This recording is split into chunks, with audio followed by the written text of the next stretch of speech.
Good evening, residents of Everett, Washington. I'd like to call to order the Everett City Council meeting of August 10th, 2022, and welcome everyone back in the City Council chambers. The City Council will be conducting our weekly council meeting hybrid. This will allow us to reach members of our community who wish to participate via Zoom or those who wish to attend in person. It is our hope to continue this format to be as accessible as possible to our community. For those who wish to participate via Zoom, you may find the public comment registration form on the City of Everett website under the City Council Department. Once you go to the register here to provide comment via Zoom link, you'll come to a form that you must fill out to provide public comment at a future meeting. After the form is submitted, you'll receive an email confirmation with the Zoom link and the phone number to the meeting. Participants must submit this form at least 30 minutes prior to the meeting. Forms submitted after that time will not receive the Zoom link and phone number to speak, but may still participate the day of the meeting by coming in person to the council chambers. Please note that we do not allow comments on any kind of campaigning, whether for or against ballot measures or candidates running for office. We also do not accept comments focused on personal matters that are unrelated to city business. Clerk, will you please take the roll? Mayor Franklin. Here. Councilmember Fossey. Here. Councilmember Zarlingo. Here. Councilmember Vogely. Here. Councilmember Schwab. Excused? Vice President Toohey. Here. Councilmember Ryan. Excused? President Stonecipher. Here. Councilmember Zarlingo, will you please lead us in the flag salute? Indeed. I pledge allegiance to the flag of the United States of America and to the republic for which it stands, one nation, under God, indivisible, with liberty and justice for all. And I'd like to read the land acknowledgement. The City Council wishes to acknowledge the original inhabitants of this place, the Stohogs people and their successors, the Tulalip tribes. Since time immemorial, they have hunted, fished, gathered on, and taken care of these lands and waters. We respect their sovereignty, their right to self-determination, and honor their sacred spiritual connection with the land and water. We will strive to be honest about our past mistakes and bring about a future that includes their people, stories, and voices to form a more just and equitable society. Do I hear a motion for the approval of the minutes of August 3rd? So moved. Second. We have a motion and a second. Second, there. Clerk, will you please take the roll? Councilmember Fossey. Yes. Councilmember Zarlingo. Yes. Councilmember Vogely. Yes. Vice President Toohey. Yes. President Stonecipher. Yes. Good evening, Mayor Franklin. Good evening, Council President, Council members.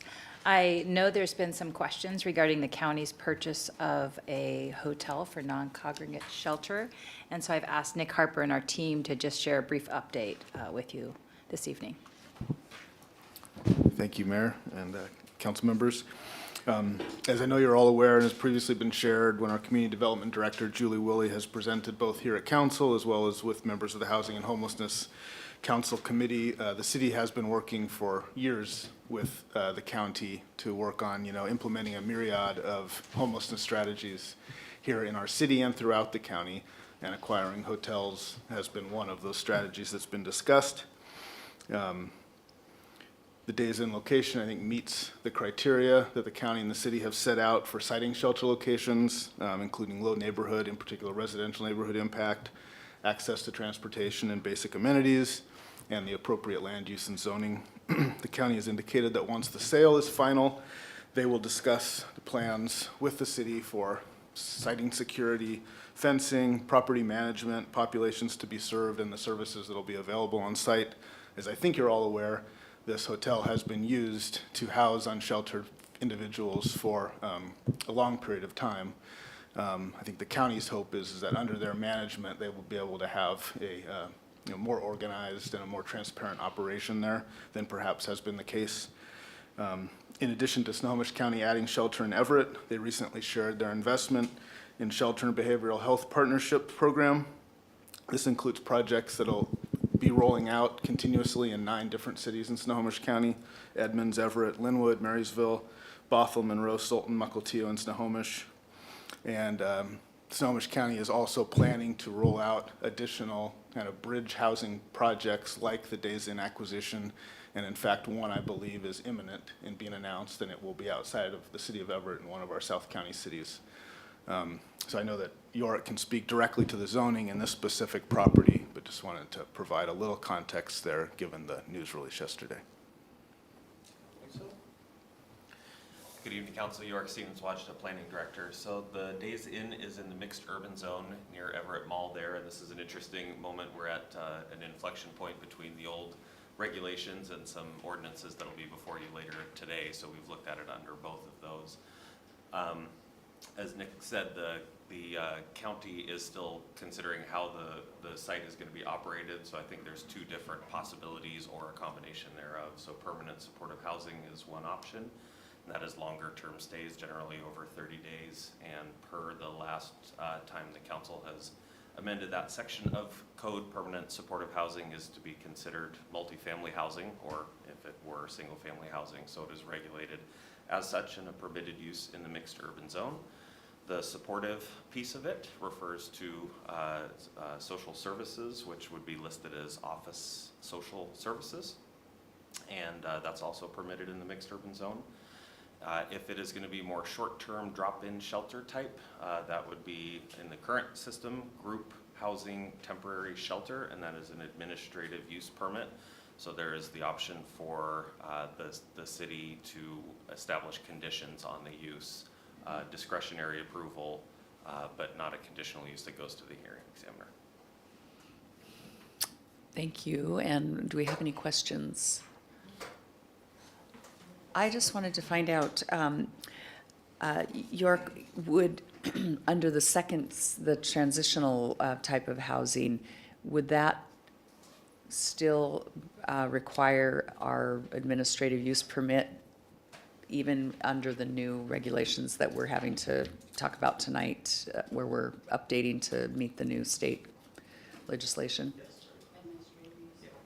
Yes, okay, so we would still, under either, no matter what, we would, if they use that kind of use, they would have to come and talk to us about what they're planning there. Yeah, and I will try to remember to bring this up as a good case study when we're talking about the new code amendments, but with that administrative use, it is discretionary, it can have conditions, and we're actually going to be adding a few other things like a management plan. There's a whole section on management plan that currently only applies to outdoor shelters, and we're proposing bringing a few targeted sections of that into the indoor shelters as well.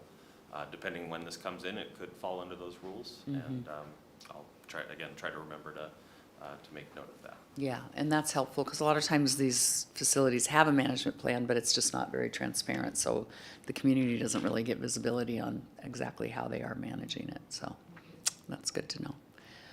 Any other questions? Thank you, Mayor. Is that all for you? That is all for me. Thank you. Thank you. Deb Williams, welcome back. Thank you. You just keep rebounding with us, and Like we're a glad. bad penny. We're glad about it.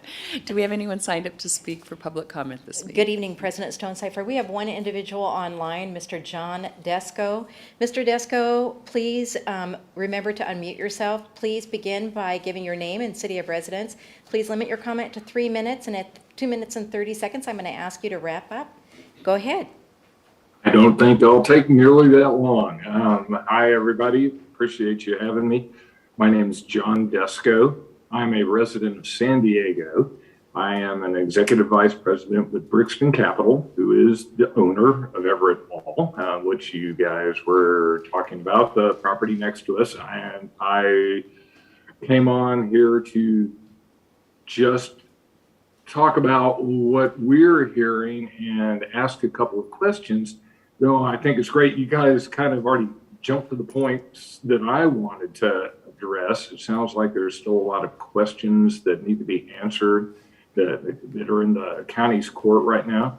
So from that standpoint, perhaps it is a little premature for me to really dive into some of the things that we have been concerned about over the last days we've learned this news.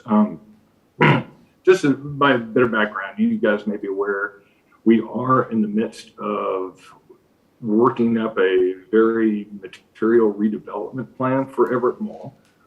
We are hoping to have it transitioned into what we would think to be the premier, preeminent retail entertainment zone in the city of Everett, certainly along Southeast Everett Mall Way. And we want to make sure that what we are doing works with what is anticipated to occur next door at the Days Inn. You may be aware we've had some issues with the Days Inn as it operates right now, some significant issues at times, but obviously there may be a clear path to being able to do or to deal with those issues as it transitions to a different housing product. So from that standpoint, I think it probably would be premature for me to say much other than we support the concept of bridge housing in the city. I think, who wouldn't support that? We just want to make sure that it can line up, safely and in a way that works across the property lines in a good way for everybody. I think the thing that sits in our mind right now, as we have been working with new retailers who are coming in there, we're very close to getting a couple of large new leases signed with some name brand retailers. And the initial concern was, is this announcement going to cause them to back away from signing the leases that we are thinking we're just weeks away from signing? Is it going to cause concerns, questions on our retailers and other tenants' side? But we look to you to be able to work with us in ascertaining from the county what it is that they will be doing. What is the plan? What is the management plan? I heard you two guys just talking about that. Very important to us. And so we're very supportive of the concept. And we're here to work with you guys. But we just wanted to let you know that we're out here and we have a vested interest in that site. And, we want to, again, turn it into a premier destination for the city, and we want to be able to do whatever we can to make that happen. And that is it. Once again, you guys kind of got into the topic, and you answered a lot of the questions that I had. So I will be quiet after this. Thank you for your time. Thank you very much, Mr. Desko, and I will give your information to Deputy Mayor Harper to reach out to you as well, so you can have a conversation with him as well. Thank you very much. Fantastic. Thank you. Next, I have Lisa Whitney. Hi. Hi. Actually, the general manager at Everett Mall, and the owner just really asked you to be here in the event I needed to speak on some of the issues with the current Days Inn, but that doesn't sound like it's appropriate right now. Thank you. So Ms. Whitney no longer wishes to speak. So next I'm going to call on Aaron Schertz. Mr. Schertz?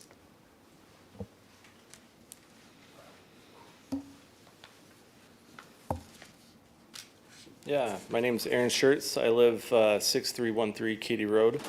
When attending meetings about the pallet homes being put in my neighborhood off of Katy Road, I expressed my frustration about a couple situations associated with these developments. First, Katy Road from the block between Madison and Pex is an overall very unsafe road for pedestrians. The pallet shelters were increased, the pedestrians. We were very close to Madison Elementary and middle school and high school. School buses make stops there. There are often a lot of children and adult walking on the road. The sidewalks here are here and there and uneven and in broken segments across the block. The area has attracted many cars being parked on both sides of the road. Some are residents and some are homeless, often waiting for a meal from Faith Lutheran Church. The street is 22 feet wide. When cars are parked on both sides of the street, there's only enough room for the street to have one car pass through. Many times there are cars traveling much too fast down the road, and many times there have been pedestrians almost hit by these cars. I am pleading with you to somehow make this street a safer place to walk before these pallet shelters are occupied. People that live on this street know how dangerous it is, but people who are new to the street won't know that. I feel like it is only a matter of time before someone is hurt, and it will be the city's fault. I own a duplex. I don't live on the property. There's a 700 square foot detached garage there. Friends and family have asked me if there is any place for them to rent because of rising rents. They're being evicted from their homes. Over 10 years, I've been trying to work legally through the city to make conversions legally. Zoning says that it has to be a primary residence. I would love to help these family members out legally, but at the current law, the ordinance is it's against the law. I've been to many meetings on rezoning. Again, it comes down to, at this time, it's against the law. I can't do it. I'm hoping that because the city has a housing crisis, as we were talking, there are loopholes. There's people like myself that have big properties. The city said that I could put duplexes on my property. I don't have that type of money, but I could convert a structure that's detached that's there and easily house people that are being evicted right now that I know. So thank you. And President Stonecipher, that is all I have to speak this evening. Thank you. Thank you. We'll move on to council comments and liaison reports, starting with Councilmember Fosse.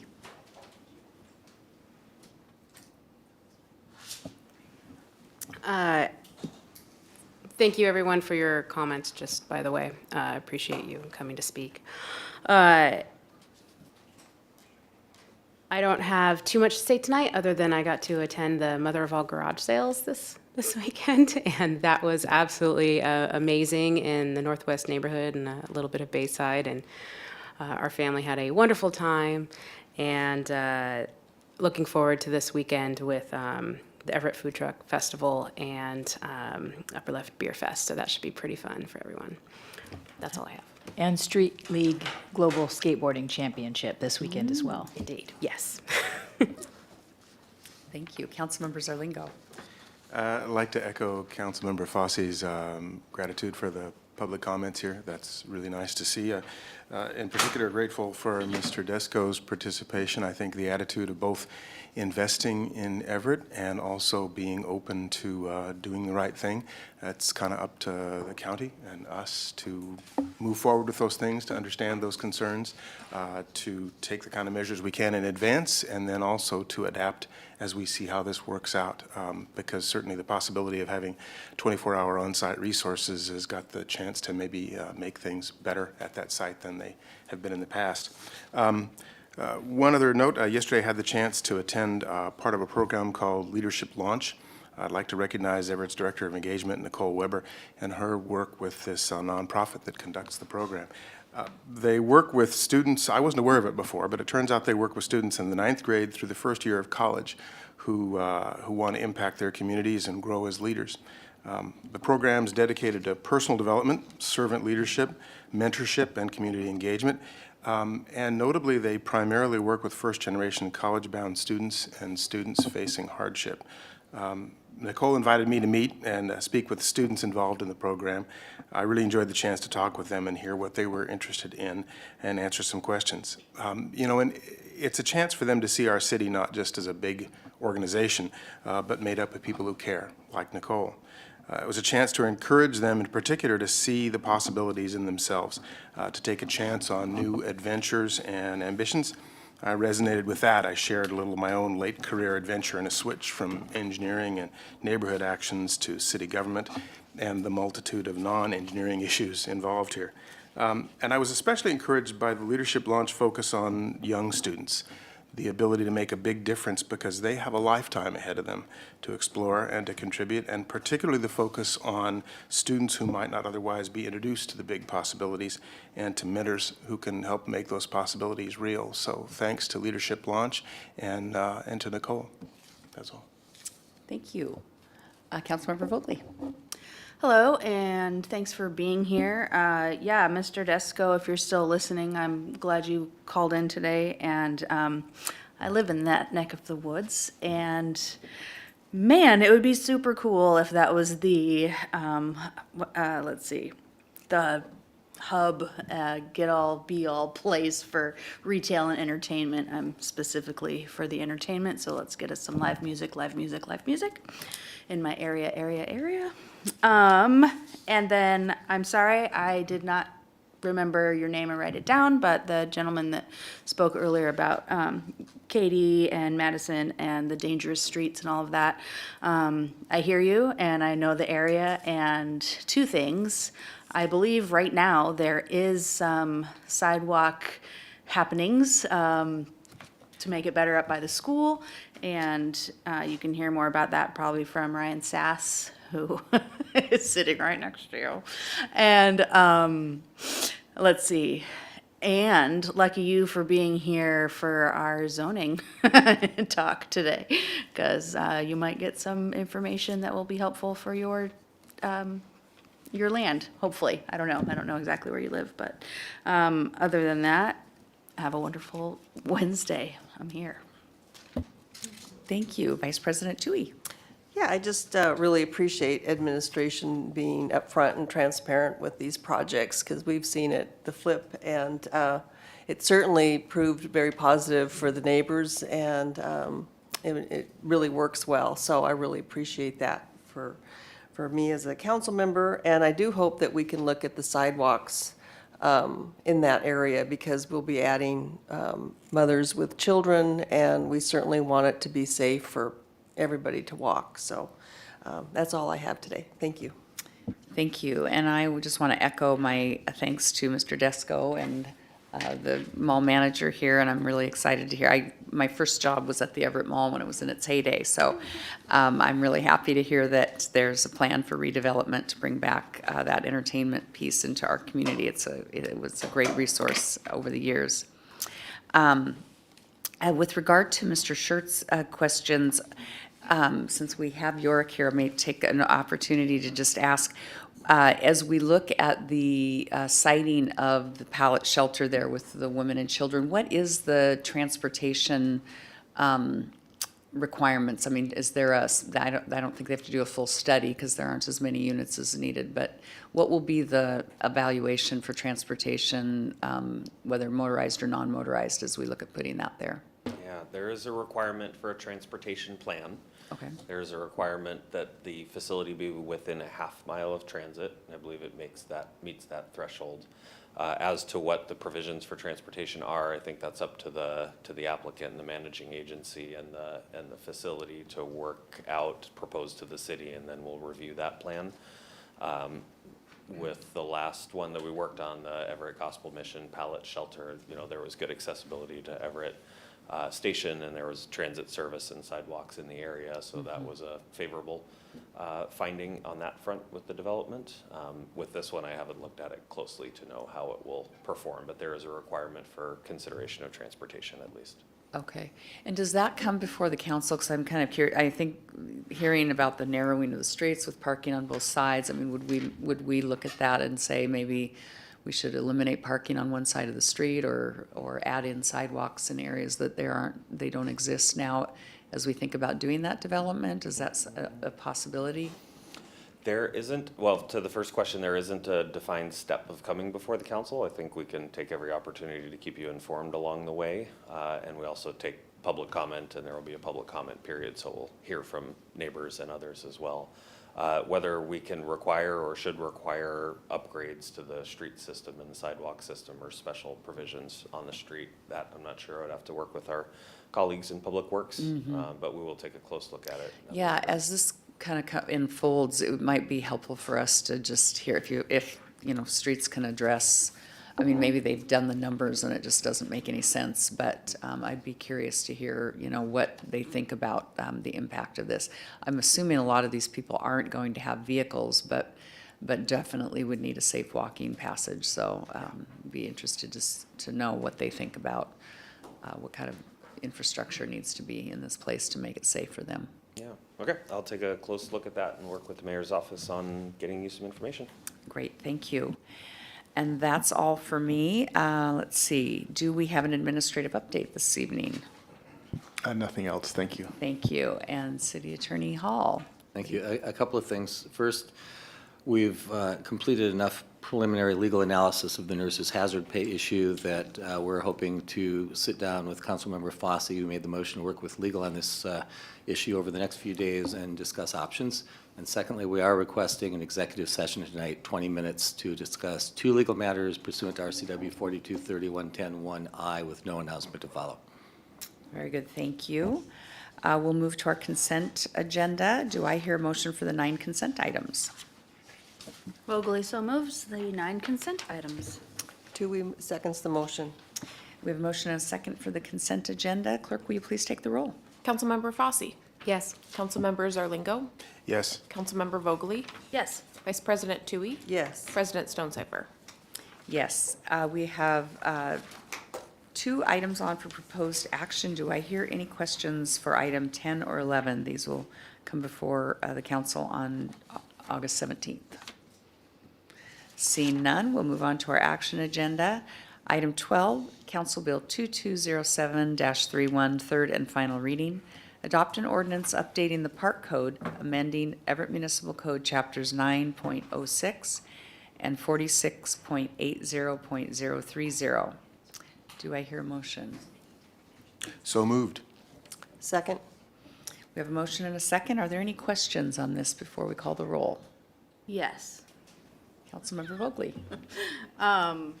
I asked the questions and I'm only now seeing the email, even though it was written quite early this afternoon.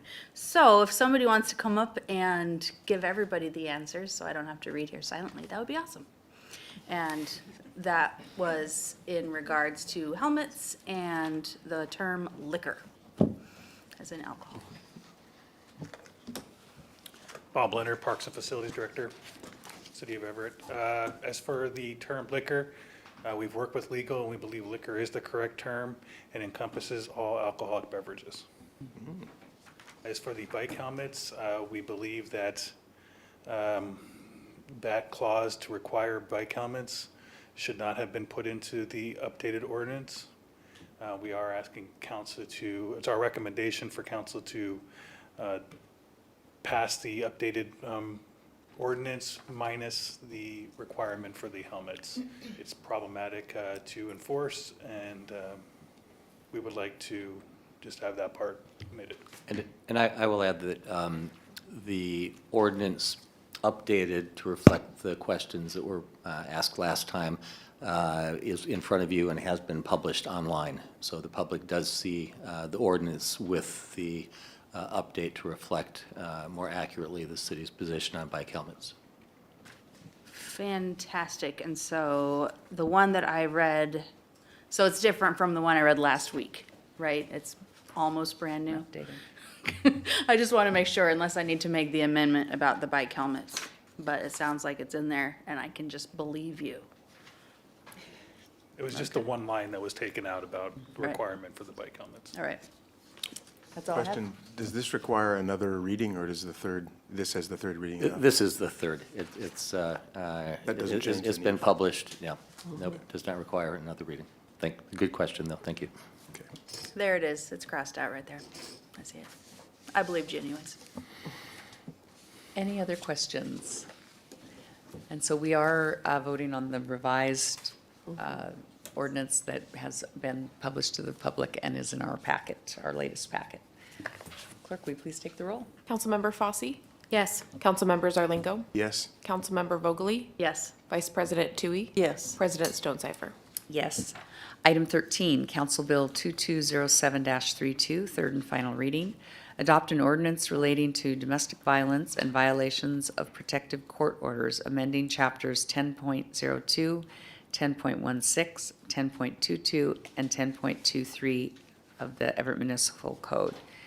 Do I hear a motion? Vogely moves item number 13. Tui seconds the motion.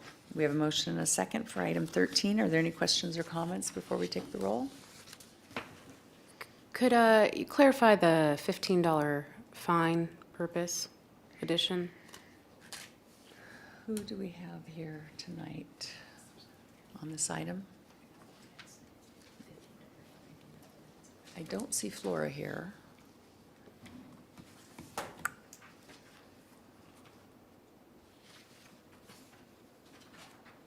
Give me 1 second. Okay, David Hall's checking it out. Thank you.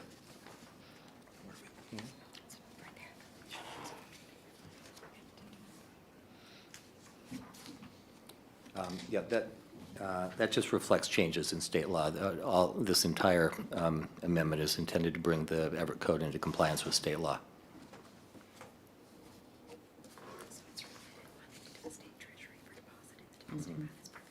Yep. Okay. Thank you. Any other questions or comments? Clerk, would you please take the roll? Councilmember Fosse, Yes. Councilmember Zarlingo, Yes. Councilmember Vogely, Yes? Vice President Tui, Yes. President Stonecipher. Yes. We're on to the council briefing agenda. These items come before the city council serving as a council committee of the whole and are likely to be scheduled at a future meeting. I will read both items 14 and 15 because they are related, and then I'll turn it over to staff for presentation. Item 14 is Council Bill 2207-35. First reading, approve an ordinance amending the Everett Municipal Code to bring it into conformity with recently enacted changes in state housing laws, amending EMC Chapters 15.02, Land Use and Project Review Procedures, 19.04 Definitions, 19.05 Uses, 19.08 Residential Uses and Development Standards, 19.13 Specific Use Standards, and 19.34 Parking, Loading, and Access Requirements. The third and final reading will be on August 31st. Item 15 is Council Bill 2207-36. It's also a first reading.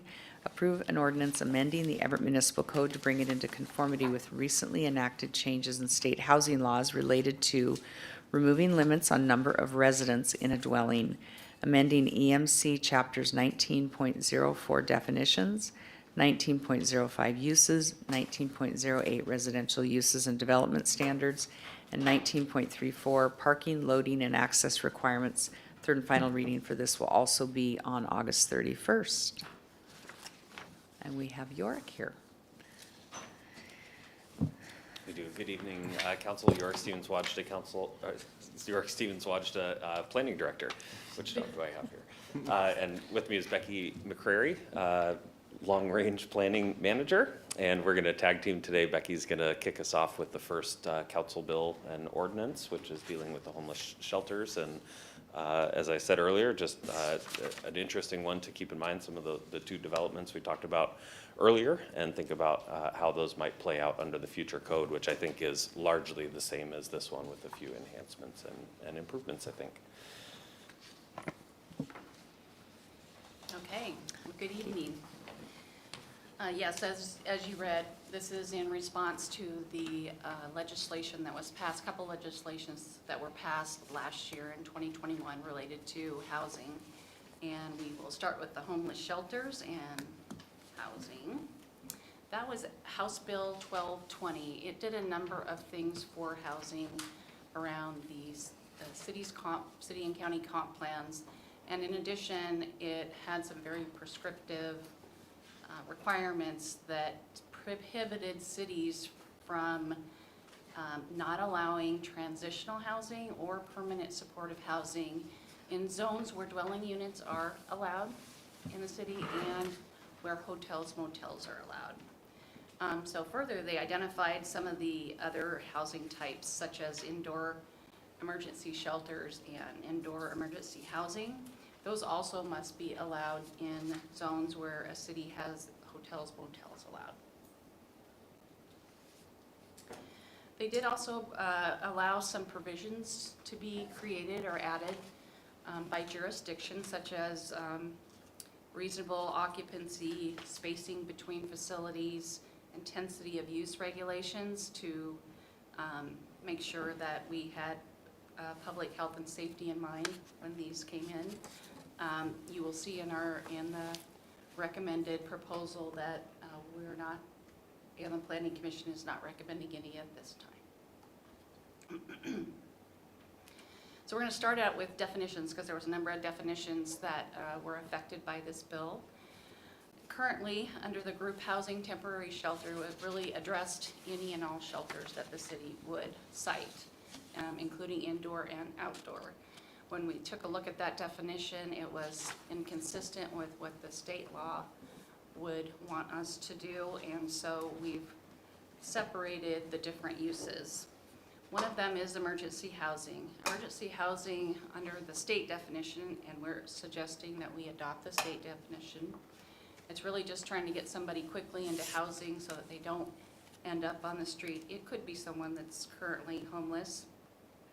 In those situations, it may or may not require someone to enter into a lease or occupancy agreement. Under the indoor emergency shelter, that would be places like the Everett Gospel Mission, where it could be an overnight stay, maybe even an extended stay, but that there's no lease or agreement that's required. Those also include things like day centers for folks that are experiencing homelessness. And then finally, outdoor emergency shelters. The city's current regulations did really focus on outdoor regulations or outdoor shelters. And so there's a number of provisions that were there, and you'll see that we've retained a large majority of those, the proposal does. Those are things like tents, the pallet shelters, tiny homes. And so we wanted to make sure that we were covering everything, and you guys are probably familiar with the temporary extreme weather shelters, where on cold nights, we would be able to mobilize the community.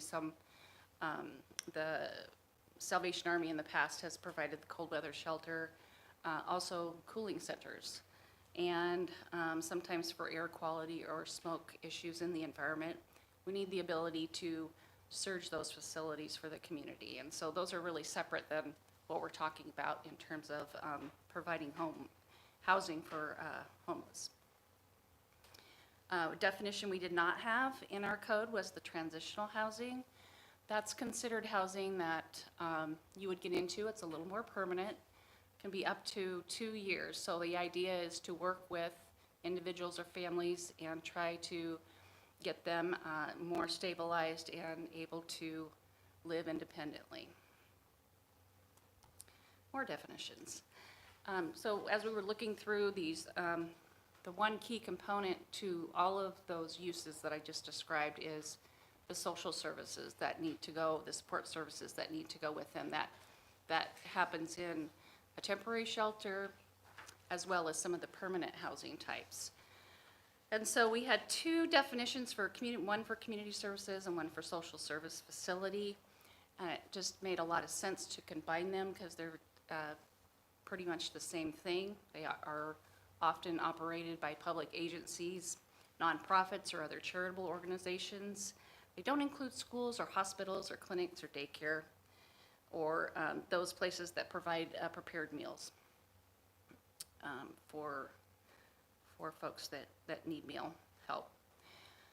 Then we are proposing to delete supportive housing because it is the same definition as permanent supportive housing. So the normal term that is used is permanent supportive housing and not supportive housing. So that was a leftover definition. We primarily were continuing to use it for things like parking minimum. So this is our complex use table. So across the top there, for the benefit of those that are listening, those are all the zones in the city. The first 4 zones, residential suburban, residential 1, and residential 2, and then residential 2 attached, are what we would consider our single-family zones, primarily dominated by single-family homes. The UR3 and the UR4 are multifamily zones. Urban residential, that stands for. Neighborhood business are those small pockets of little businesses that you might find in neighborhoods. And B is business. Mixed urban is our mixed use zone. And then we have 3 industrial zones, our L1, our L2, and our heavy industrial. And then yes, we do have some agricultural zoned property in the city of Everett. So as you can see, we're proposing to delete the group housing temporary shelter category, and we're adding adding 4 new uses that will take that place. Something you'll see here in the residential zones is that, and Yorick mentioned this earlier, that an administrative use permit is required for most all zones for these.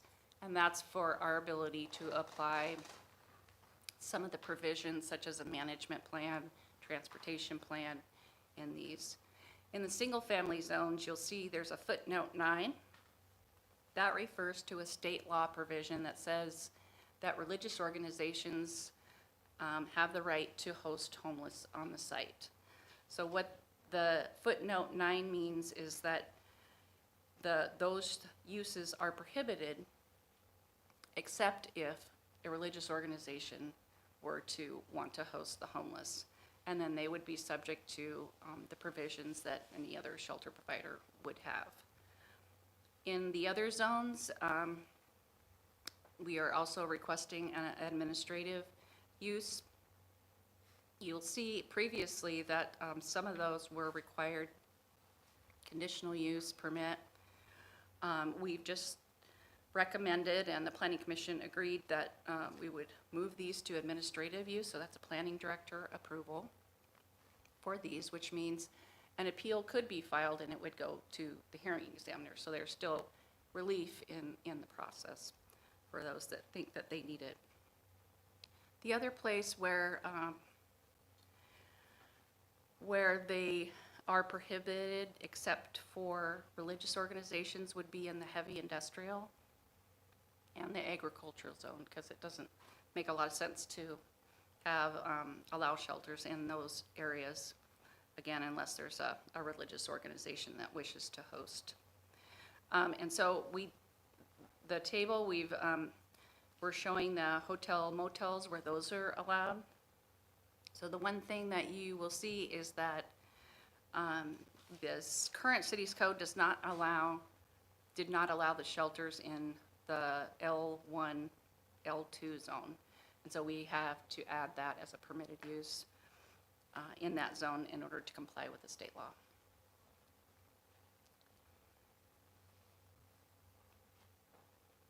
Make sure I caught everything. And then again, we wanted to identify the extreme weather shelter, and typically we've seen those in downtown at religious organizations. So those are here. They need to pop up on a moment's notice typically, because that's when the weather or the smoke or the heat would come around, and so they need the ability to mobilize an operation very quickly.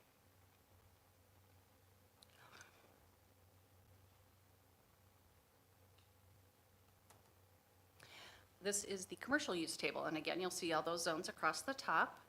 This is where we have removed or combined the social service into its own use and taken it out of office and clinics.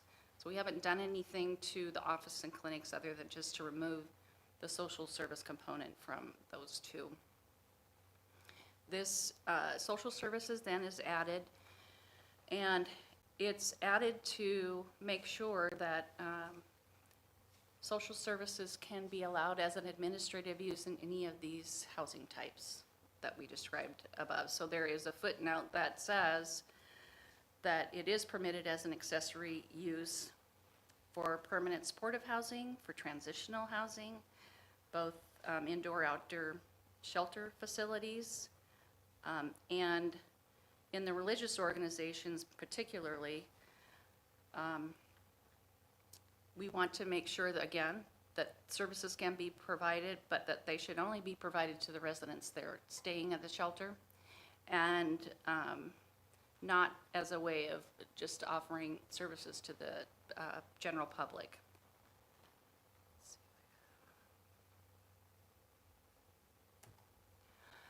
So this is really the meat of the regulations after the uses and the definitions, and it's its own section. So this section exists, but we really did reorganize it, so it's almost like a new section.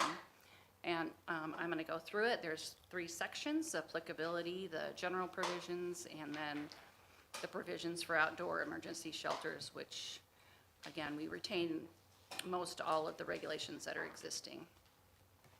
And we currently only have those provisions for the outdoor. We don't have them for the indoor emergency shelters or the emergency housing. These do not apply to emergencies or disasters. So should we need to, in a disaster, have shelters that is not part of this, does not apply. This whole section does not apply. And then there is another nuance to it, that placement of the tiny homes, if they're put in like a manufactured or mobile home, that's regulated elsewhere. So they do not apply, but tiny homes can be used as outdoor shelter. So this is not new, it's just moved into a different place, that there is no notice requirements for domestic violence shelters. That's to provide safety for future residents.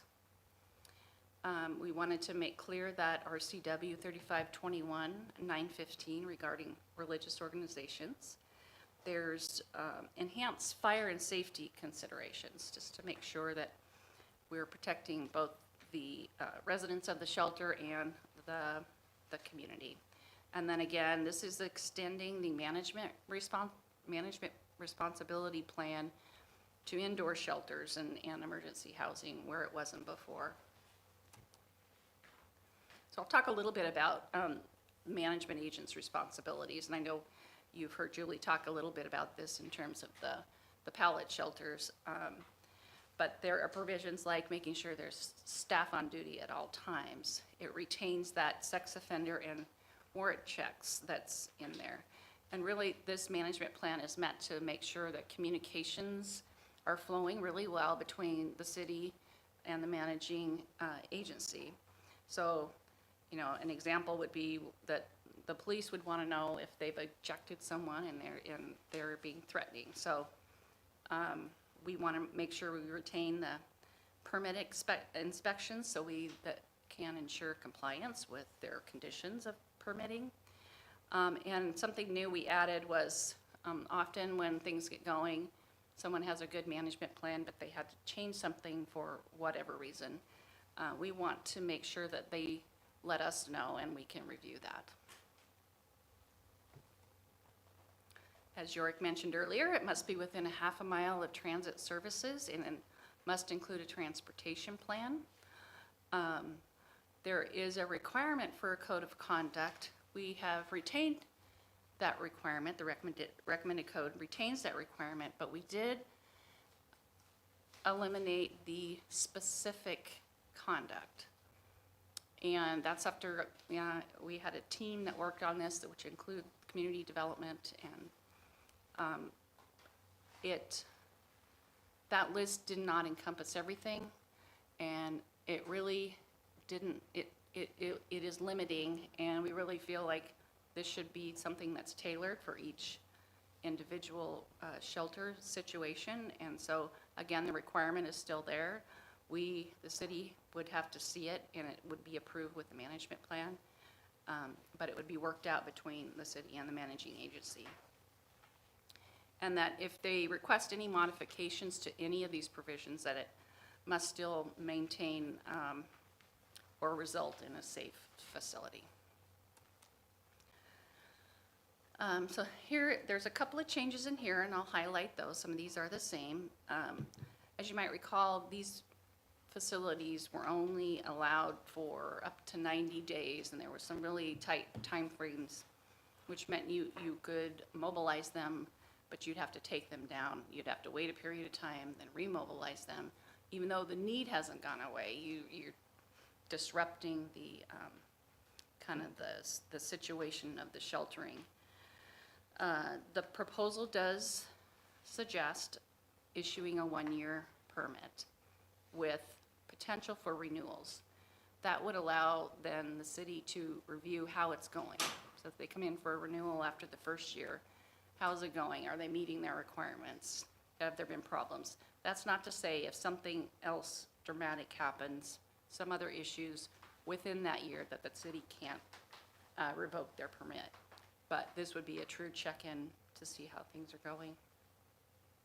After talking with those folks at the city that do work with this population and with some of these facilities, we felt that it would be appropriate and safe to manage the size of the sheltering.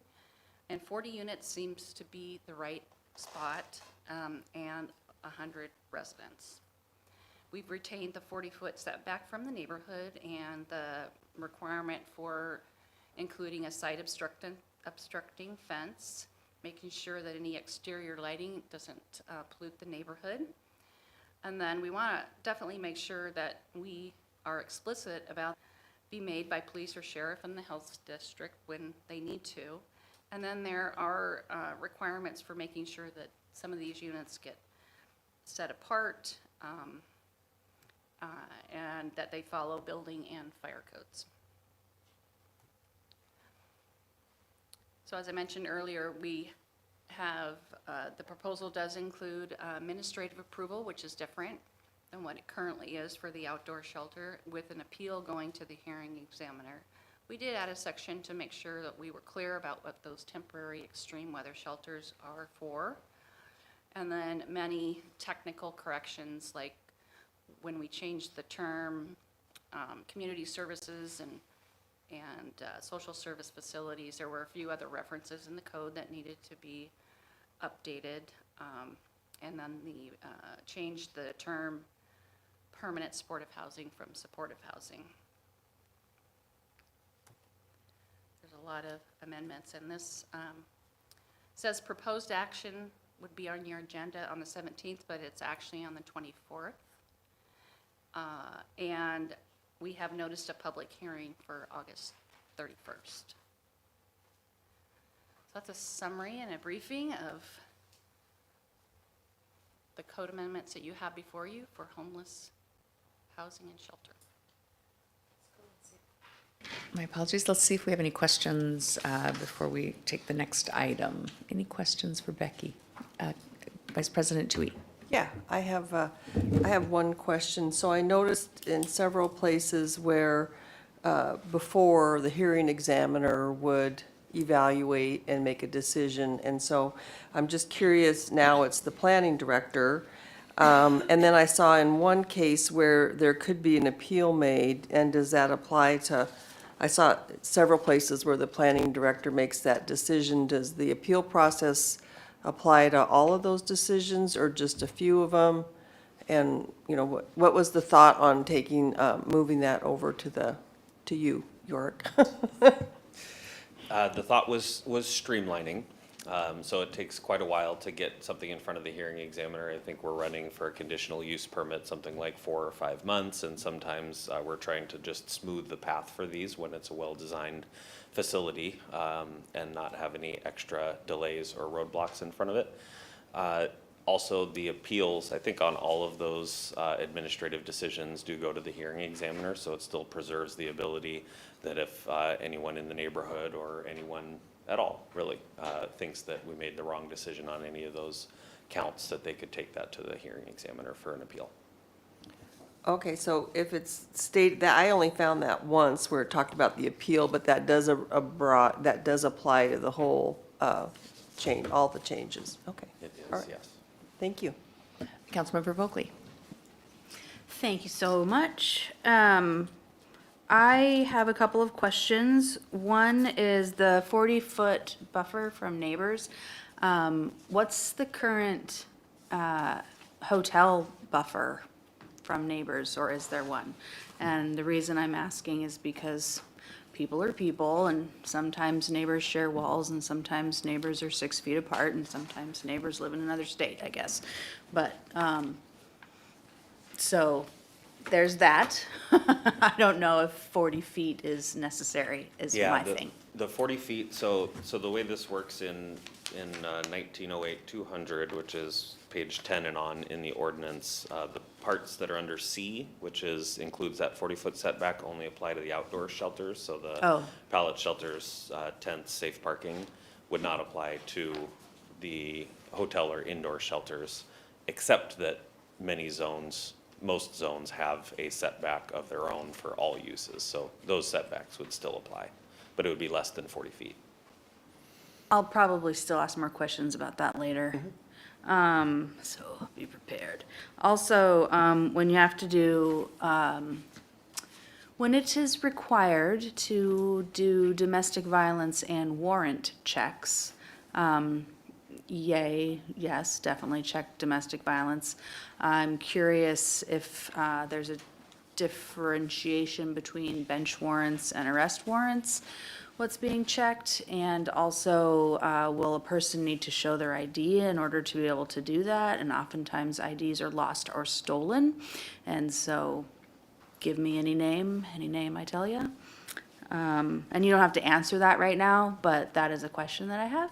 And oftentimes people will refuse services, you know, if they've got a warrant, maybe the warrant's because they didn't show up because they didn't pay a $10 fine, you know, big deal. And sometimes it is a big deal.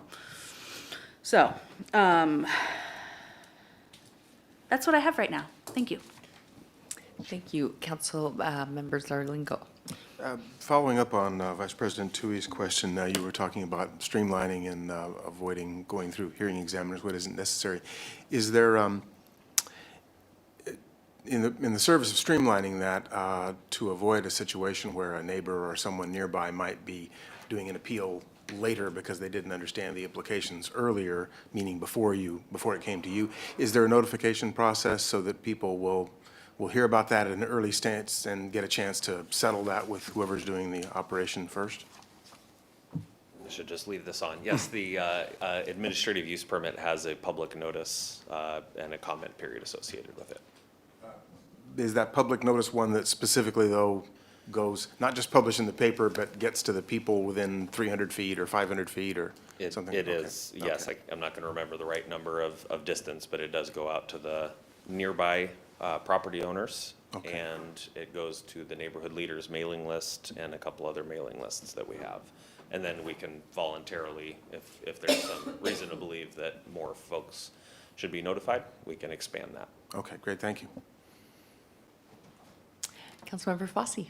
I just have a quick question. So with specifically the temporary extreme weather shelter, so am I reading this correct in that there are some zonings where it's prohibited except for just by a religious organization?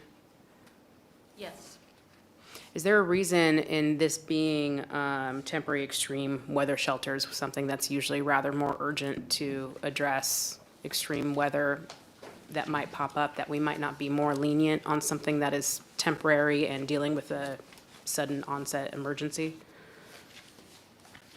Yeah, I mean, we were starting from where we're at now, and our thought process was that for those situations that the commercial zones would be appropriate for kind of a no-notice pop-up. We find out now that it's going to be awful weather in 4 days from now, and we could stand those up with no prior notice, but the sensitivity of neighbors, and it is possible that that organizations, it wouldn't necessarily be publicly run. There may be impacts on neighbors, and so we thought that whereas in a residential zone, it could use some oversight and pre-planning. Okay. Doesn't mean that's the right way to go, but that was our proposal. I'm just seeing down the line as, you know, climate change and the weather and smoke and everything is getting more volatile, that having a sense of urgency when you're trying to do just temporary emergency response, that it might be, I don't know, a little bit more leniency in just those particular cases might be helpful for planning, but Yeah, can think about that. thank you. York, doesn't the cold weather shelter apply to those conditions that Councilmember Fosse is talking about? Like I think that last summer we opened up smoke shelters and we've done it in heat. And so I do believe that, I don't know if it's written like that, but I think that is our intention for those type of situations.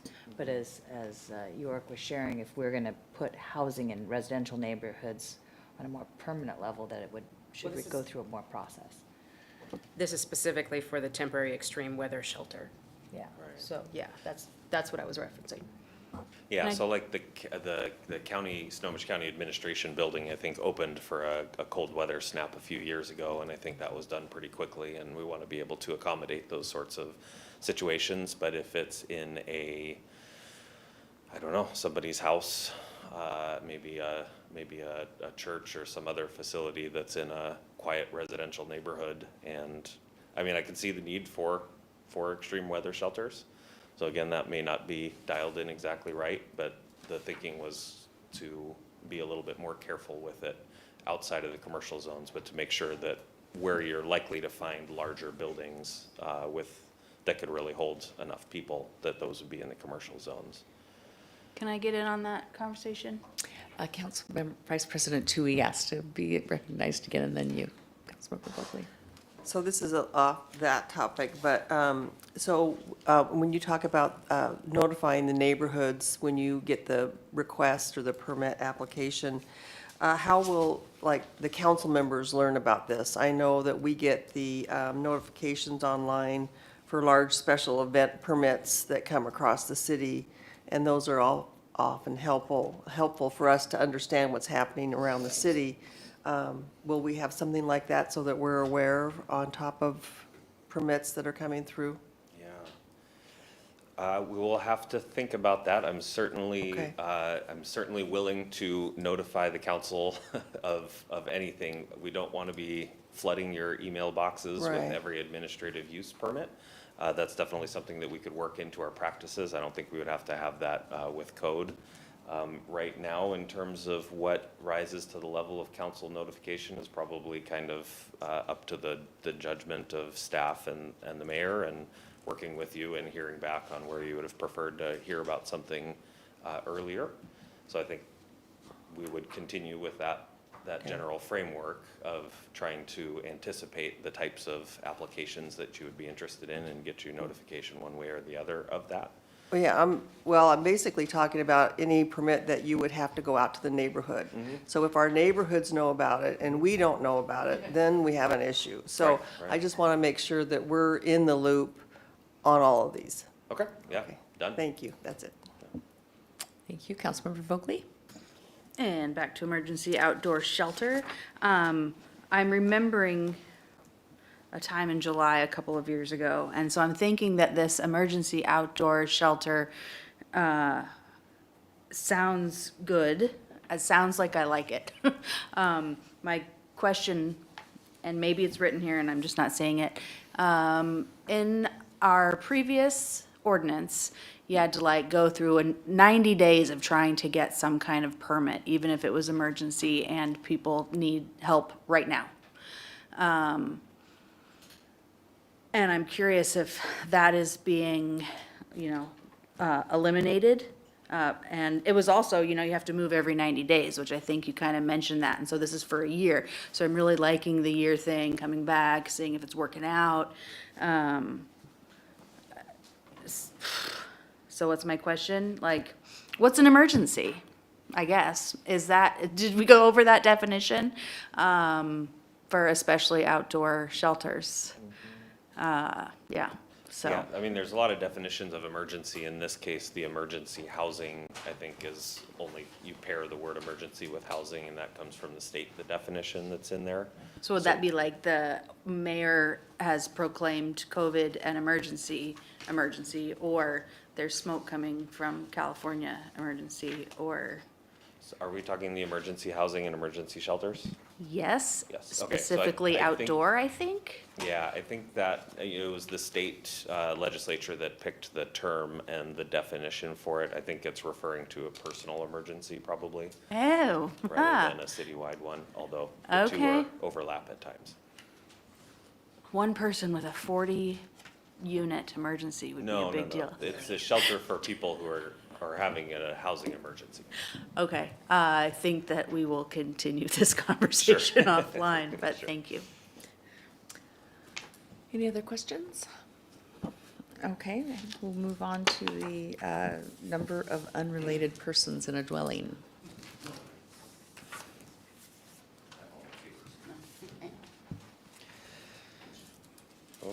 Okay, so along the same lines here, we've got another ordinance that is addressing a bill that came out of the legislature in 2021. Next slide. And that bill was Senate Bill 5235. And you see the The very short version of it, but that's basically it. On the left there, a city may not regulate or limit the number of unrelated persons that may occupy a household or dwelling unit. Next slide. The city, we went through all of our development regulations and looked for instances that might conflict with that new state law, and we do have a couple of them, the one that's highlighted here, and then there's one on the next screen too. We have a definition of family that is a group of not more than 4 related and unrelated adults and their related minor children, not to exceed a total of 8 related and unrelated persons, and then a similar requirement for accessible housing. And then up above that, you see the definition of a dwelling is designed to be occupied by one family. So if you put those two definitions together, you essentially have a limit on the number of people who can reside within a dwelling unit in the city.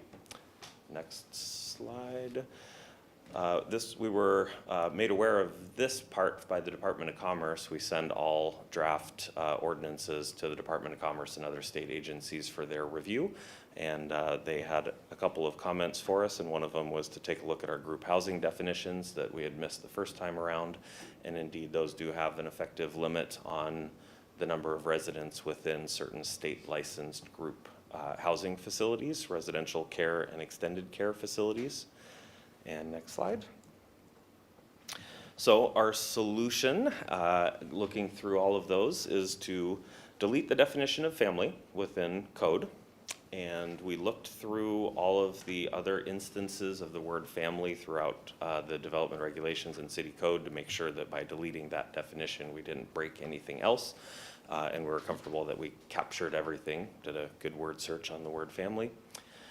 There are 2 definitions of the word dwelling, not helpful, overlap a little bit, mostly consistent, but nonetheless, no need to have a definition of dwelling and a definition of dwelling unit unless there's a good reason for it. So with this ordinance, we will drop the dwelling unit definition and keep dwelling, delete the word family and replace it with 1 or more persons, and so that combined with the deletion of the definition of family will remove that limit on number of unrelated persons living in a dwelling unit. We added the word shared, so designed to be occupied by 1 or more persons with shared facilities for living, sleeping, cooking, eating, and sanitation. And the reason for that is to make sure that there is a distinction between one single dwelling unit, a house, an apartment or something, and when it starts to get subdivided or partitioned. And so if you have, let's say, a house and you're converting 1 floor of it and separating it from the other floor, and you've got different bathrooms, different kitchens, at that point it kind of stops to function as a house and should properly be regulated as a duplex, I guess, in that situation. So by adding the term shared, that adds a little bit of an emphasis to the requirement that you can have more people living in the dwelling unit, but that you are kind of living as somewhat of a single housekeeping unit at least. Next slide. A couple other changes to definitions that sprung out of this. Bed and breakfast. The regulations on bed and breakfasts in 1908-130 refers to immediate family members, so that caught our eye. That provision could be modified, but I think more importantly, the addition of the definition of short-term rentals 5 years, I'm not sure how long ago, but a while ago, pretty much made bed and breakfast obsolete as a use, because basically anything that is a bed and breakfast is also a short-term rental. When we passed the ordinance allowing short-term rentals in the city, that was done pretty widely and with less restrictions than bed and breakfasts. So of course we have not seen any and don't expect to see any more applications for bed and breakfasts because they've basically been subsumed into short-term rentals. Rooming house only exists in opposition to only to define a dwelling unit that has too many people in it. It is the providing lodging for persons other than those under the family definition. So basically, once you got to have enough people living in a house, you became a rooming house, and those were not allowed in certain zones. So deleting that definition as well. Short-term rentals enters into the conversation because Senate Bill 5235 did permit limits on people in a short-term rental, and it also added a definition, statewide definition for short-term rental into the Growth Management Act chapter of state law.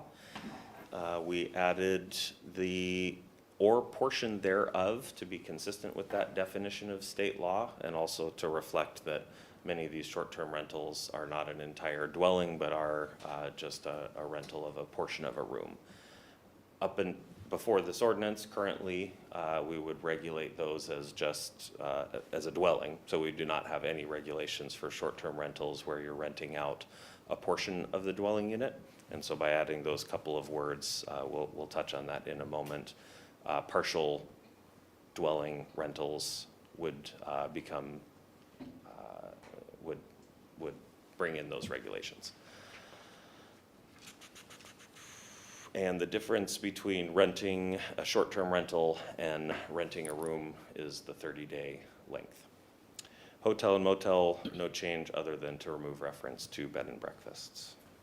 Next slide. Here's an excerpt from our use matrix. You can see we've deleted bed and breakfast and deleted rooming houses. You can see where those were allowed. So rooming houses, you can see the zones where it is blank is where those were permitted, and essentially those were the zones in which you could not have too many people living in a dwelling unit. Bed and breakfast houses, you can see the conditional use permit in some zones, prohibited in some zones, but not so for short-term rentals. And I think that illustrates why we would not likely ever see an application for a bed and breakfast. These are the development standards for bed and breakfast. So this finishes the job on deleting bed and breakfasts from our regulations. And then up top there is a regulation on boarding and rooming that states in the RS, R1, R2, and R2A zones, rental of rooms for lodging is limited to 2 roomers. There shall be no separate kitchen facilities in rented rooms. So this kind of laid on top of this lodging house, or was it lodging house or rooming house, and the dwelling thing, but it also fit with this limiting number of unrelated people who could live in a dwelling. So that is proposed for deletion. These are the changes to the regulations for short-term rentals. So there is a mistake I noticed on the slide. We deleted section A. Subsection A exactly replicates the definition. Never good to replicate something in code, so we propose just deleting that out of 1908-150A and leaving it in the definition. Sorry, that's not reflected in the slides. That was a late catch on our part.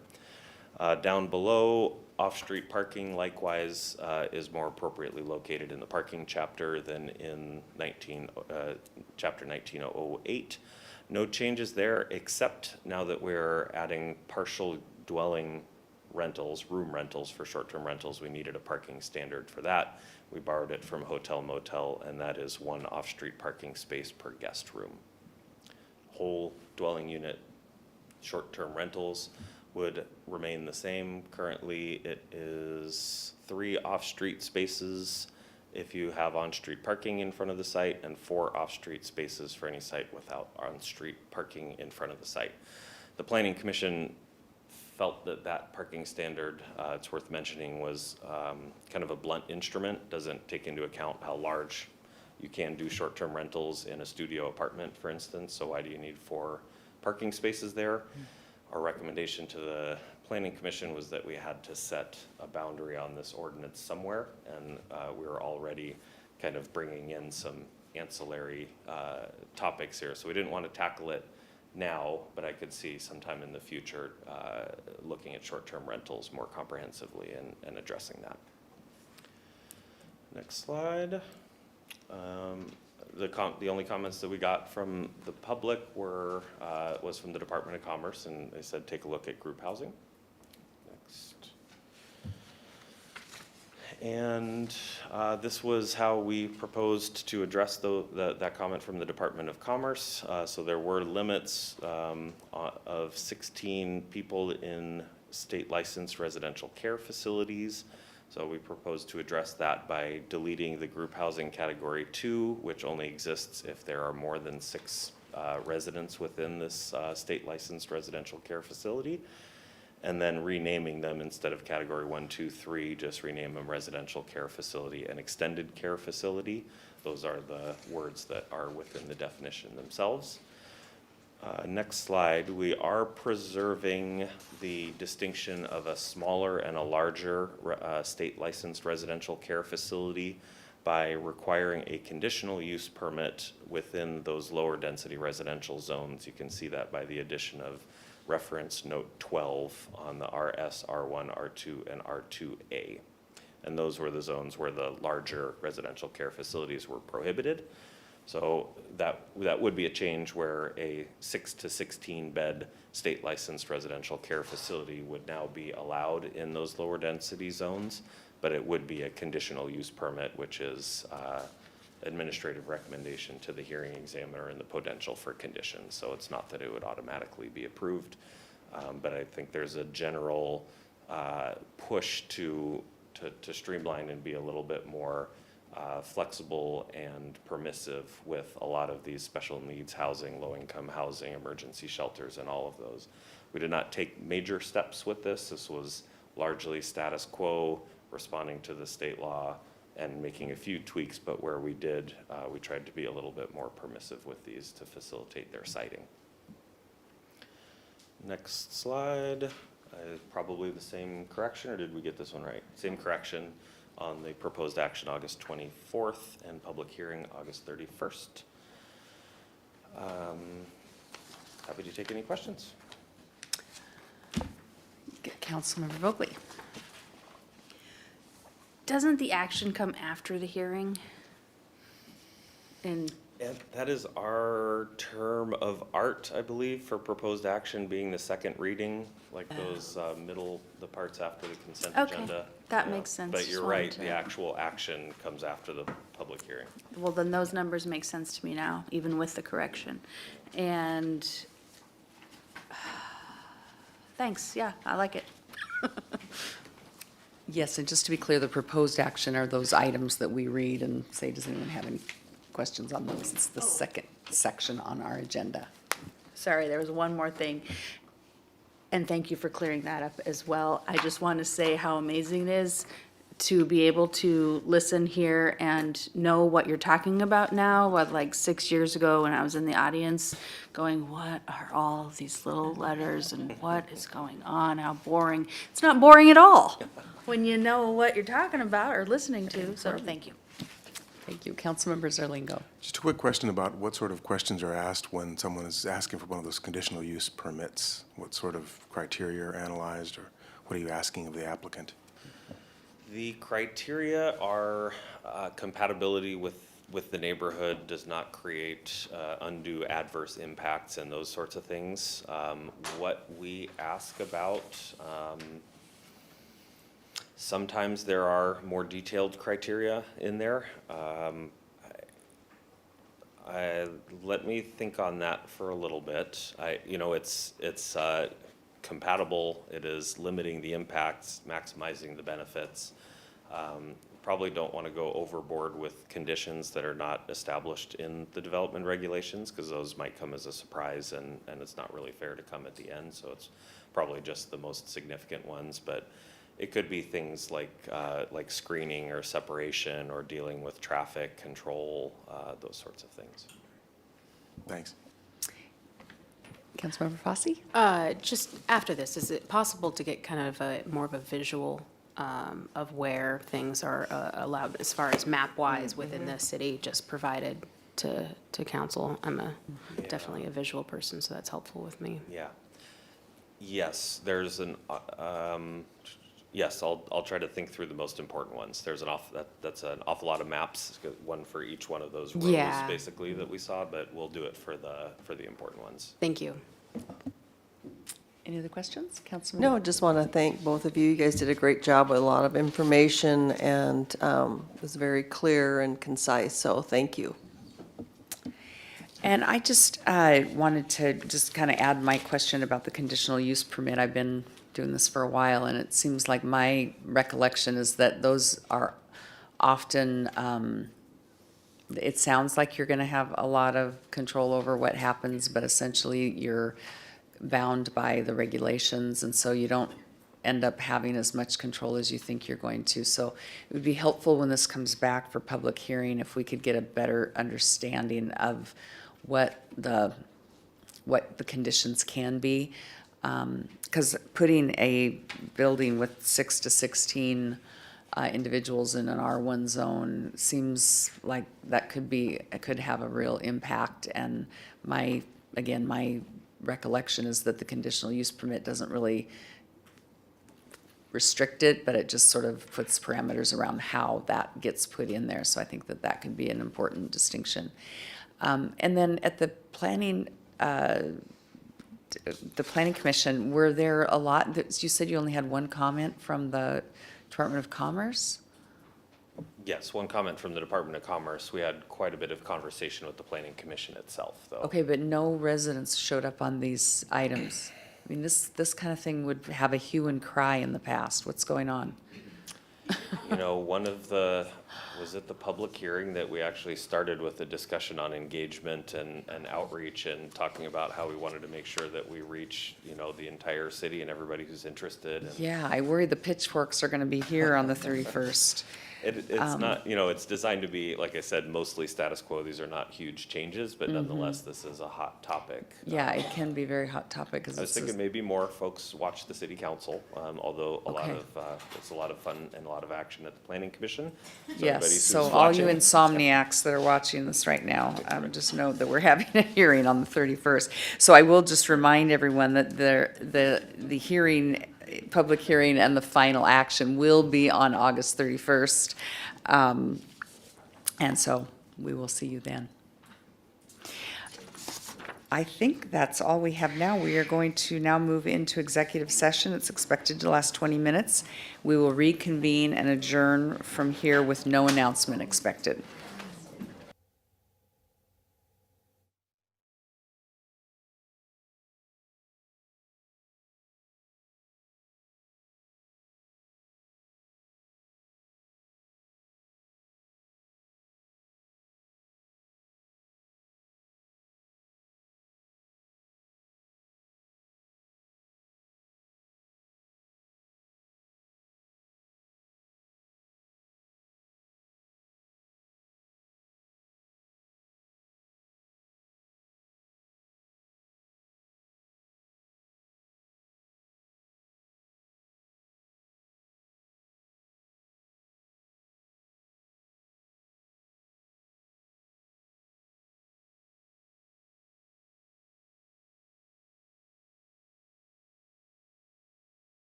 The Everett City Council is back from its executive session, and with no further business, we are now adjourned.